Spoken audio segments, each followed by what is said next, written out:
मध्य प्रदेश में विधानसभा चुनाव है। कमलनाथ जो था अम्मा कर दिया, बर्बाद कर दिया देश को। क्या महिलाओं को दे रहा है, जिसको जरूरत है इसको किसी को नहीं मिल रहा। अच्छा, महंगाई को लेकर क्या कहना है? महंगाई में सस्ता ही क्या है? सिलेंडर 200 रुपये सस्ता कर दिया, अरहर की दाल 200 रुपये कर दी है, घी 560 से 760 कर दिया। महंगाई है और सस्ता ही है नहीं है। सिलेंडर मिल रहा है 1,000 रुपये का, धंधे है नहीं है, गरीब आदमी क्या कमाएगा।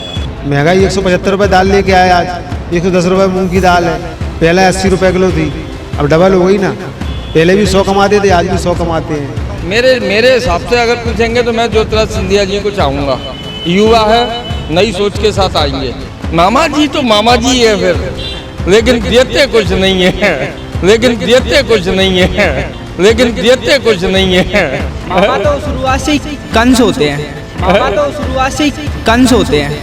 हम तो कांग्रेस को चाहते हैं, इसलिए चाहते हैं कि बीजेपी ने दिया क्या है, बेरोजगारी उन्होंने दी है शुरुआत से लेके अभी तक। कांग्रेस इसलिए चाहिए, राजस्थान जैसा माहौल चाहिए। हर साल, हर 5 साल बाद जैसे सरकार बदलती है ना, वैसे हमें एमपी में चाहिए, बस बात खत्म। लेकिन कोई देर नहीं है, आदमी आया है, फोटो खिंचवा के चला गया, वो आया हाथ लगा के चला गया, ये क्या है भैया? ग्वालियर की बात करें तो भैया अभी तो बीजेपी का तोड़ा इस बार हल्का सा कमजोर लग रहा है कि ये मान लो कि गुटबाजी चल रही है इसमें। आप ईडी के छापे डालते हैं दुकानों पे, डालो गेहूँ वालों पे, जो 18 रुपए किलो गेहूँ ले रहे हैं और 36 रुपए हम लोगों को दे रहे हैं। माहौल तो सब गड़बड़ा ही है सर। हमारे क्षेत्र में सभी समस्या रहती हैं। अभी चुनाव के टाइम में तो सब पहुँच जाएंगे, हम रोड बनवा देंगे, हम चैम्बर बनवा देंगे। चुनाव जीत गए, कोई सुनता ही नहीं, आज तक नहीं सुनी। चुनावी माहौल जो चल रहा है, वैसे मेरे हिसाब से तो बदलाव होना चाहिए। हमारे क्षेत्र में तो ये है कि बाढ़ सामने है और नालियाँ पूरी चौक पड़ी हैं, और मोदी जी का कहना है ग्वालियर इंदौर की टक्कर पे आ रहा है। इंदौर की तो है ना, ये होली नहीं कर सकते। कैंडिडेट या पब्लिक जिनको चाहती है उनको नहीं उतार पाते। ये ऐसे लोगों को वोट देते हैं जो इनकी मोनोपोली में होते हैं, चाहे वो कांग्रेस के हों, चाहे वो बीजेपी के हों। मजदूरी 700 मिल रही है, मजदूरी मिल रही है, सबको थोड़ी मिल रही है मेरे भाई। तो मजदूरी कर रहे हो क्या? कितने दिन मजदूरी तुम कर रहे हो क्या? जीवंत करेंगे मजदूरी, हम जीवंत मजदूरी करेंगे। सुनो, जितनी तुम्हारी इनकम है, साथ खर्चे ही बढ़ रहे हैं। किसके बढ़ रहे हैं? सिलेंडर अभी जो 900 रुपये कर दिया, 900 कर दिया। पहले कर सकते थे ना, पहले क्यों करेंगे? पहले क्यों करेंगे? क्यों करेंगे? जब कोई चीज हो तभी तो करेंगे ना। क्या तुम्हें कैसे बता रहे हैं? तुम्हें कैसे बता? तुम मुझे बताओगे आज 1200 का सिलेंडर 1000 में कैसे कर? क्या अब क्यों कर? सस्ता हो गया, मुझे क्या पता? तुम्हें कैसे पता कि रेडी बांट रहे हैं? तुम्हें कैसे पता रेडी बांट रहे हैं? बताओ ना, तुम्हें क्या रेडी बांट रहे हैं? चुनाव के टाइम किया ना, तुम्हारे तुम्हारे तभी तो 1200 खर्च करेंगे हम। जी चुनाव के पहले हो सकता था। तुम्हें कैसे पता? बताओ ना, तुम अंदर ही चुनाव आते हुए ना, अंदर ही पता, तुम चुनावदारी हो रहे हो, बताओ। माइक को हटाना यार।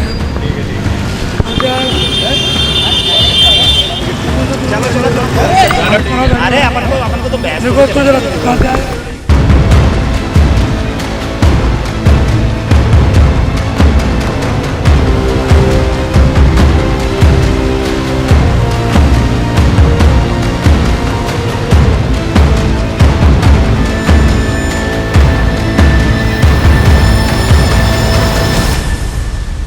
दोस्तों, मैं इस वक्त ग्वालियर के दक्षिण विधानसभा क्षेत्र में खड़ा हुआ हूँ। मेरे साथ में कुछ वोटर हैं, जो युवा हैं, बुजुर्ग हैं। हम इनसे चर्चा करते हैं कि किस तरीके से ग्वालियर में चुनावी रणनीति का माहौल चल रहा है। कैसा माहौल है भाई साहब, क्या कहना चाहते हैं? मुझे पता नहीं है हमारे, तो आप बता दो, सामने खड़े हो। माहौल सही चल रहा है। जो माहौल है, महंगाई है और सस्ता ही है नहीं है। सिलेंडर मिल रहा है 1,000 रुपये का, धंधे है नहीं है, गरीब आदमी क्या कमाएगा। तो क्या लग रहा है, ये जो क्षेत्र है बीजेपी का गढ़ माना जाता था, लेकिन दक्षिण से प्रवीण पाठक जी ने कांग्रेस से इसको विजयी किया था, फिर से वो अपनी उम्मीदवारी पेश कर रहे हैं कांग्रेस से। क्या लग रहा है आपको? अब इतनी देर मेरे को जानकारी नहीं है, मैं तो पढ़ा लिखा है ही नहीं, तो रहता नहीं। आप क्या कहना चाहते हो, इस क्षेत्र में किस तरीके की चल रहा है माहौल? ठीक है, बढ़िया है। क्या कहना चाहते हो मुद्दों को लेकर? कुछ नहीं। नहीं तो कौन से मुद्दे प्रमुख चल रहे हैं? मुद्दे कहने तो फायदे नहीं है, कुछ होने ही नहीं है तो क्यों क्या हो? नहीं तो मुद्दे तो होते हैं ना भाई। नहीं, हमारा कोई मुद्दा नहीं है। क्या नौकरी लग गई सरकारी? नहीं, प्राइवेट है। प्राइवेट है, तो वही तो पूछ रहा हूँ, प्राइवेट महंगाई कैसी चल रही है? महंगाई 175 रुपये दाल लेके आए, आज 110 रुपये मूंग की दाल है। पहले 80 रुपये किलो थी, अब डबल हो गई ना। डबल हो गई, तो वही मैं जानना चाह रहा हूँ। और वही है, पहले भी 100 कमाते थे, आज भी 100 कमाते हैं। 100 ही रुपये कमाते हो, तो कैसे चला लेते हो घर का खर्चा? कैसे चल रहा है? काट पीट के चल रहा है सब। अच्छा, अगर ये मैं पूछूं आपसे कि कांग्रेस या बीजेपी, अगर इनमें से सीएम का चेहरा देखा जाए जो अपने ग्वालियर के लिए विकास कर सकता है, तो किसको पसंद करते हैं? सब किन्हें पसंद करें, सब बराबर है साहब। कहते कुछ है, जब हो जाता है, जब बाद में फिर कुछ और होता है। अपने क्षेत्र से बड़े बड़े लीडर्स हैं जो अपने सीएम की दावेदारी पेश कर रहे हैं, उन क्या कहना चाहते हैं? कांग्रेस आएगी यार। ये भाई साहब है हमारे साथ में, गाड़ी रोक ली इनने और इनसे चर्चा करते हैं। भाई साहब क्या माहौल चल रहा है? राहुल गांधी जिंदाबाद, पीएम राहुल। हाँ जी, मेरे हिसाब से प्रियंका गांधी होना चाहिए। नहीं, अपन तो सीएम की बात कर रहे हैं। मध्य प्रदेश में विधानसभा चुनाव है। कमलनाथ जो होता है ना, अम्मा कर दी यार, बर्बाद कर दिया देश को। क्या है, महिलाओं को दे रहा है, जिसको जरूरत है, इसको किसी को नहीं मिल रहा। अच्छा, महंगाई को लेकर क्या कहना चाहते महंगाई में सस्ता ही क्या है? सिलेंडर 200 रुपये सस्ता कर दिया, अरहर की दाल 200 रुपये कर दी। घी 560 से 760 कर दिया। कहते खाएगा आदमी, गरीब आदमी। आटा 300 रुपये में आता था, कहाँ मिल रहा है आपको बताइए? आप 300 रुपये में कहाँ मिल रहा है? फ्री में आटा दे रहे हो गरीबों को। जो गरीबों को आप दे रहे हो वो सब गरीब बेचारे कोई नहीं खा पा रहे, उनको मिल ही नहीं रहा। केवल ईमानदार आदमी को मिल रहा है, जो फालतू यूज कर रहे हैं, दुकानों में बेच रहा है। आप चेक करिए। वैसे आपकी अगर आप ईडी के छापे डाल रहे हो कि मोदी को बोल रहा, मोदी जी के लिए आप ईडी के छापे डालते हो, इन दुकानों पे डालो, गेहूं वालों पे, जो 18 रुपये किलो गेहूं ले रहे हैं और 36 रुपये हम लोगों को दे रहे हैं। ठीक है सर। हमारे साथ में एक भाई साहब मौजूद हैं, इनसे चर्चा करते हैं। भाई साहब, दक्षिण विधानसभा क्षेत्र है ग्वालियर का, क्या लग रहा है आपको कि किस तरीके का माहौल है आपके क्षेत्र में? मिला जुला मतलब दोनों ही पार्टियां, पत्ते तो खुले नहीं है। किसी ने भी अपने कैंडिडेट को, केवल कांग्रेस ने घोषित किया है, बीजेपी का घोषित नहीं हुआ। कांग्रेस का भी अभी घोषित नहीं हुआ है। हाँ, घोषित नहीं हुआ है, तो इसलिए अभी कुछ नहीं कह सकते जब तक कैंडिडेट सामने नहीं आएगा। बीजेपी का कैंडिडेट सामने नहीं आएगा और तब तक। हाँ, क्या क्षेत्रीय मुद्दे हैं आपके? क्षेत्रीय मुद्दे सब बढ़िया चल रहे हैं, ऐसा कुछ नहीं है कि दक्षिण में कोई परेशानी हो। बस ये प्रशासनिक थोड़ी बहुत रहती है, तो वो बीजेपी ने किस तरीके का विकास किया है? आप बहुत अच्छा विकास किया है। अगर आपको कहा जाए कि अगर मध्य प्रदेश से सीएम का चेहरा कांग्रेस या बीजेपी में से किस व्यक्ति के लिए आप चुनेंगे? मैं तो बीजेपी के लिए चुनना चाहूँगा। नहीं तो चेहरे के लिए किसको पसंद करते हैं सबसे? चेहरे के लिए चेहरा तो देखिए साहब, समय के हिसाब से अपन सेट करेंगे। आपके अनुरूप ग्वालियर से जो बड़े बड़े लीडर्स हैं मेरे हिसाब से अगर पूछेंगे तो मैं ज्योतिराज सिंधिया जी को चाहूँगा। युवा है, नई सोच के साथ आएंगे। प्रदेश के लिए और ग्वालियर के लिए किस तरीके के विकास कर सकते हैं? वो अच्छा विकास करेंगे। मामा जी बहुत पुराने हो गए हैं, उन्होंने बहनों को दिया है, दीदियों को दिया है, बेटों को पसंद नहीं कर रहे आप? मामा जी तो मामा जी है फिर, लेकिन देते कुछ नहीं है। मामा कौन? मामा तो शुरुआत से ही कंस होते हैं, बस इतने। सुनो, एक क्वेश्चन मेरा है। आप लोग पास में आ जाओ, किस तरीके की आपकी सोच है? क्या चाहते हो, आपकी कांग्रेस या बीजेपी? किस?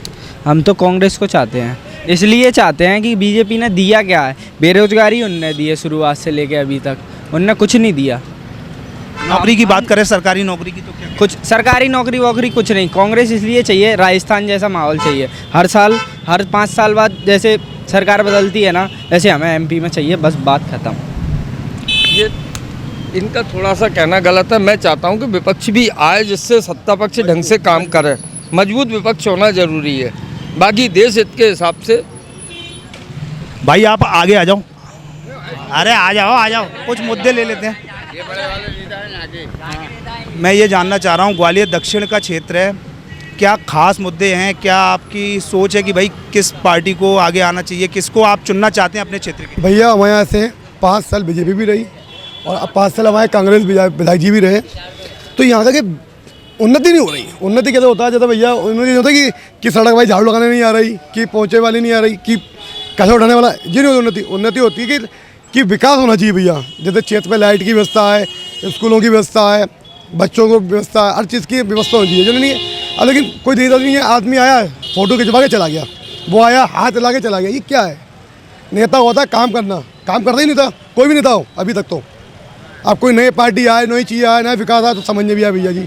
अभी तो यही है, बीजेपी का भी हाल चाहिए, कांग्रेस का भी हाल चाहिए मेरे साथ। ग्वालियर में क्या लग रहा है, जो 6 विधानसभा सीटें हैं उसमें किस तरीके का माहौल देखने को मिल सकता है? भैया विधानसभा तो यही है कि अपन जो सिनेमा घर में गए, मूवी देखने गए, वही है कि जिसका रूपक चल जाए भैया, जिसका आगे चल जाए, जिसका सो चल जाए, वो जीतता भैया। फिर भी आपको क्या लगता है कि क्षेत्र की बात करें? भैया ग्वालियर की बात करें तो भैया अभी तो बीजेपी का थोड़ा इस बार हल्का सा कमज़ोर लग रहा है, हल्का सा कमज़ोर मुद्दा लग रहा है।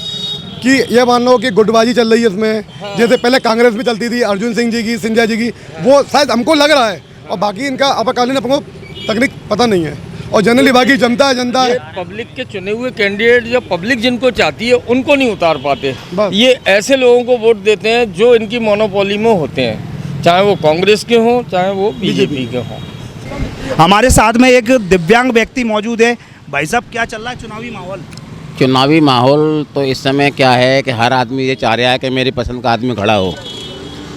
आदमी को इस समय पसंद नहीं देखना चाहिए कि कौन खड़ा है। अनु मिश्रा जी खड़े हैं, पवैया जी खड़े हैं, नारायण सिंह जी खड़े हैं। इस समय केवल आपको मोदी जी को देखना है। मैं मोदी जी को आगे बढ़ाने के लिए, मोदी जी ने इतने बड़े बड़े योगदान दिए हैं भारत के लिए और इतने ऊँचे स्तर पर ले जा रहे हैं, अपने भारत को पहचान बना रहे हैं। तो मैं तो एक चाहता हूँ, राम मंदिर सबसे बड़ा उन्होंने अपन को तोहफा दिया देशवासियों के लिए। बीजेपी ने आप लोगों के लिए क्या किया? बीजेपी ने हम लोगों के लिए बहुत किया। हमको ये ट्राईसाइकिल दी है। ये ट्राईसाइकिल रामनाथ कोविंद जी ने दी थी, खुद अपने हाथों से मंच में मेरे को बुलाकर दी थी। उन्होंने ग्वालियर में आए थे 18 में। और बीजेपी भी और भी कुछ दिव्यांगों के लिए और सबों के लिए। आपके क्षेत्र के मुद्दे की बात करता हूँ मैं। क्षेत्र के मुद्दे क्या हैं? हमारे क्षेत्र के मुद्दे तो यही होते हैं कि क्षेत्र का विकास हो, पानी का, सड़क का, इसका। महंगाई जो चल रही है उस पर क्या कहना चाहिए? महंगाई तो साहब बना रखी है लोगों ने, कोई महंगाई नहीं है, अगुआ बना दिया है महंगाई को। एक महंगाई के हिसाब से लोगों की तनख्वाहें भी बढ़ रही हैं। 1100 रुपये, 900 रुपये, 950 सिलेंडर चल रहे हैं रेट, क्या कहना चाहिए? महंगा चल रहे हैं तो ऐसे तो आज भी किसी बुजुर्ग आदमी से आप पूछो तो मुझे कहता है बुजुर्ग आदमी कि मेरे ज़माने में 1 रुपये में 1 किलो घी लाता था मैं। ये बात सही है। मेरा ये कहना है, आप बुजुर्ग आदमी से कहो वो वाला 1 रुपया लेके आए तो मैं 1.25 किलो की आज भी उनको दिलवाने को तैयार हूँ। आप पुराना वाला 1 रुपया लेके आए वो वाला, तो आज भी मैं 1.25 किलो, वो 1 किलो लाते थे, मैं 1.25 किलो घी दिलाने को तैयार हूँ। अब वो वाला रुपया तो लेके आओ, जो बातें कर रहे हो। आज कोई नहीं, एक मकान 10 लाख रुपये का। कांग्रेस तो महंगाई कोई मुद्दा उठा रही है। किसी पार्टी का विरोध नहीं करता मैं, किसी पार्टी का विरोध नहीं कर रहा मैं। आपसे ही बोल रहा हूँ, आपने कोई मकान खरीदा 10 लाख रुपये का, 10 साल बाद आप उसको 10 में बेचोगे क्या? ये बताओ। हाल आप 40 का बोलोगे ना। ग्वालियर दक्षिण क्षेत्र में हमारे साथ में और लोग जुड़ चुके हैं, स्थानीय लोग हैं, इनसे इनकी समस्याएं जानते हैं। भाई साहब, क्या प्रमुख समस्याएं हैं? प्रमुख समस्या ये है, मेरा कहना ये है कि हम किसी पार्टी का विरोध नहीं, लेकिन हम ये कहना चाहते हैं कि जैसे शिवराज सिंह चौहान जी ने 18 साल सरकार चलाई, तो उस 18 साल की सरकार की उपलब्धियां गिना के चुनाव लड़े। आप सांसदों को चुनाव में ला रहे हैं, मंत्रियों को चुनाव में ला रहे हैं, तो आपने एक तरीके से जनता के छलावा किया। क्षेत्रीय मुद्दे जो विधानसभा लेवल के होते हैं, विधायक लेवल, उस पर वो कह रहे हैं हम सब मोदी जी के चेहरे पे चुनाव लड़ेंगे। जब आपको मोदी जी के चेहरे पे चुनाव लड़ना था तो फिर आपने मुख्यमंत्री क्यों बनाए? मोदी जी चला लेते इसको। हमारा कहना यही है कि क्षेत्रीय मुद्दे जितने भी जनता के, और ये जो लाडली लक्ष्मी बहना योजना ये चलाई, तो ये तो पहले भी चला सकते थे। चार मंत्री आए हैं और 3 सांसद आए हैं, उसको लेकर तो ये दिखाता है कि हमने क्षेत्र में कुछ किया नहीं है। अगर हम क्षेत्र में कुछ भी करते तो उन्हीं को चुनाव लड़ाते हमको ज़रूरत ही नहीं पड़ती सांसदों को लाने की। और हम ये कह रहे हैं कि आप पेट्रोल सस्ता कर दो ना, पेट्रोल की बात आप कर दे रहे, आप सिलेंडर 500 रुपये का कर दो, जो आप आज कर रहे हो इसको आप पहले भी कर सकते थे। आज आप दे रहे हो 1000 रुपये, 3000 रुपये।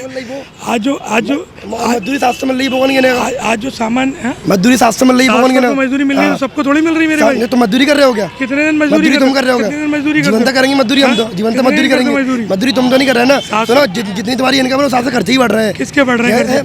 तुम मुझे बताओ, सिलेंडर अभी जो 900 रुपये कर दिया, 900 कर दिया, पहले कर सकते थे ना। पहले क्यों करेंगे? पहले क्यों करेंगे? क्यों करेंगे? जब कोई चीज का वो तभी तो करेंगे ना। क्या चुनाव की रेवड़ी तुम्हें कैसे बांट रहे हैं? तुम्हें कैसे पता? तुम मुझे बताओ कि आज 1200 का सिलेंडर 1000 में कैसे कर दिया? क्या अब क्यों कर दिया? सस्ता हो गया, मुझे क्या पता कैसे हो गया? तुम्हें कैसे पता कि रेवड़ी बांट रहे हैं? तुम्हें कैसे पता रेवड़ी बांट रहे हैं? बताओ ना, तुम्हें कैसे रेवड़ी बांट रहे हैं? चुनाव के टाइम किया ना, 2000 के बाद तभी तो 1200 खर्च करेंगे हम। जो सिलेंडर आज 1200 का 1000 का हुआ है ना, जो चुनाव के पहले हो सकता था। तुम्हें कैसे पता? बताओ ना, तुम अंदर ही चुनाव आते हुए ना, तुम चुनावदारी हो रहे हो, बताओ। माइक को हटाना जरा।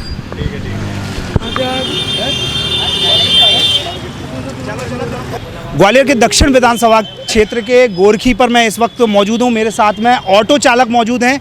आइए इनसे इनकी परेशानियां जानते हैं कि क्या क्या समस्या है। क्या कहना चाहते हो बाबूजी की जिस तरीके से ग्वालियर में चुनावी माहौल चल रहा है, क्या लग रहा है किस तरीके का माहौल है? माहौल तो सब गड़बड़ ही है सर। जब टमटम वालों ने ऑटो वालों को खा गए, अब माहौल काहे का बचा है? और क्या कहना चाहते हो कि चुनावी माहौल किस तरीके का, क्या क्या समस्याएं रहती हैं आपके क्षेत्र में? हमारे क्षेत्र में सभी समस्याएं रहती हैं। अभी चुनाव के टाइम में तो सब पहुँच जाएंगे, हम रोड बनवा देंगे, हम चैम्बर बनवा देंगे, और चुनाव जीत गए कोई सुनता ही नहीं, आज तक नहीं सुनी।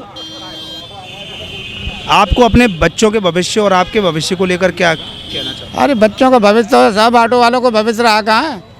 ज़िंदगी भर ऑटो चलाइए, ज़िंदगी भर ऑटो चलाते ही चले जाएंगे लक्ष्मीगंज को। लक्ष्मीगंज को। हमारे साथ में एक और भाई साहब मौजूद हैं। भाई साहब क्या कहना चाहते हो, चुनावी माहौल जो चल रहा है? चुनावी माहौल जो चल रहा है वैसे मेरे हिसाब से तो बदलाव होना चाहिए। आज जो है हमारे शिवराज सिंह चौहान हैं, बीजेपी सरकार जो है चुनाव के टाइम पे महिलाओं को याद कर रही है, भाइयों को भूल रही है। इधर सरकार कहती है कि हमने रोज़गार दिया है, टमटम वालों को रोज़गार दिया है, इधर टमटम वालों को रोज़गार दिया है तो ऑटो वालों का, टेम्पू वालों को रोज़गार छीना भी है सरकार ने। आज हम लोग महंगाई है और आज जो है भाइयों ऑटो चालकों के लिए सरकार की तरफ से कोई सहायता नहीं मिल रही है। अगर बीजेपी सरकार अगर ध्यान रखना चाहती है तो सबका भी ध्यान रखे, भाइयों का भी ध्यान रखे, बहना का भी ध्यान रखे। तो बहना भी वोट डालेंगी, भाई भी वोट डालेंगे, ऐसा तो नहीं कि बहनें ही वोट डालेंगी, भाई भी तो वोट डालेंगे। तो भाइयों का भी ध्यान रखे, ऑटो चालक को शासन की तरफ से कुछ ना कुछ राशि मुहैया कराई जाए। आज हमको 25 साल हो गया ड्राइवरी करते करते, और हम जो चाहते हैं शासन से कि शासन जो है ऑटो चालकों का भी थोड़ा ध्यान रखे, कुछ राशि मुहैया कराई जाए शासन की तरफ से। और चुनावी माहौल में मेरे साथ में एक और भाई साहब मौजूद हैं। भाई साहब क्या कहना चाहते हो, क्या चल रहा है आपके क्षेत्र में, क्या क्या समस्याएं हैं? हमारे क्षेत्र में तो ये है कि बाढ़ सामने है और नालियाँ पूरी चौक पड़ी हैं। गंदगी रहती है, बाढ़ सामने और नालियाँ चौक पड़ी हैं, कोई को कोई मतलब नहीं है। और मोदी जी का कहना है ग्वालियर इंदौर की टक्कर पे आ रहा है। इंदौर की तो है ना ये होड़ ही नहीं कर सकते कि यहीं पर ही बाढ़ है, यहीं ऑटो वाले बेचारे खड़े हैं 2-2 4-4 घंटे से उनका बोनी तक नहीं होती है, बदबू सूंघते रहते हैं। और बाढ़ ऑफिसर को सामने ऐसी बात नहीं है। जो क्षेत्र की बात करूं मैं तो यहाँ पर कांग्रेस और बीजेपी में जो क्षेत्र का माहौल है वो किस तरीके का माहौल चल रहा है? माहौल तो ये चल रहा है अब किसे पाठक आएंगे, अमित पाठक कांग्रेस से। हाँ, मतलब उनका टिकट मिलना तय माना जा रहा है। बिल्कुल वो तो लेके ही आएंगे टिकट, उनको कोई नहीं रोक सकता माइक। और आपके क्षेत्र से सबसे मजबूत कैंडिडेटों में अगर कोई अच्छा बड़ा नाम आ जाता है बीजेपी की तरफ से तो क्या कहते हैं? फिर तो उनका ही चल रहा है। अभी नारायण सिंह कुशवाहा का चल रहा है, अनु मिश्रा का चल रहा है। अभी उसको है ना क्या उन्होंने पर्दे में धर रखा है, लेकिन टिकट का तो पाठक साहब का क्लियर ही है। और बीजेपी की तरफ से कौन कौन उम्मीदवारी अपनी पेश कर रहे हैं? यही कर रहे हैं अनूप मिश्रा, और वह इन्हीं की तैयारी है। और समिता गुप्ता को टिकट नहीं मिलेगा तो फिर निर्दलीय खड़ी होगी तो नारायण सिंह फिर लड़के जाएंगे।